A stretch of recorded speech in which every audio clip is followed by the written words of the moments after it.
એક દિવસ નાની ચકલી ખાવાનું શોધવા જઈ રહી હતી તો તેણે જોયું કે એક ઝાડની ડાળી અડધી તૂટી ગઈ છે અને અડધી લટકી રહી છે અને ઝાડ ખૂબ જ જોરથી રડી રહ્યું હતું.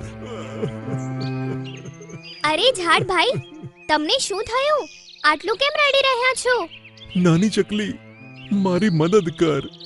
મારી ડાળખી અડધી તૂટી ગઈ છે, જેના કારણે તે લટકી રહી છે. તેના કારણે મને ખૂબ જ દુખાઈ રહ્યું છે. તું તેને પૂરી નીકાળીને ફેંકી દે, જેથી મને આ દુખાવામાંથી છુટકારો મળે. નાની ચકલી તેને નીકાળીને ફેંકી દે છે.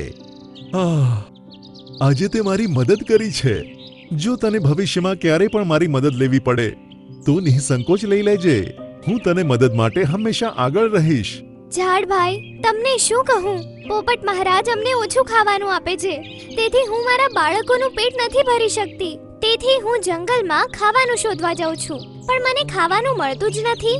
અરે હવે ખાવાની ચિંતા ન કરીશ નાની ચકલી. હું તને એવી વસ્તુ આપું છું જેથી તારી ખાવાની સમસ્યા હંમેશા માટે દૂર થઈ જશે. ઝાડ ભાઈ, બતાવો, તે શું છે? મારી નીચેની ડાળખી પર એક લીલા રંગનું સફરજન છે. તે જાદુઈ સફરજન છે. તેને તું લઈ જા. તેનાથી તારી બધી તકલીફો દૂર થઈ જશે.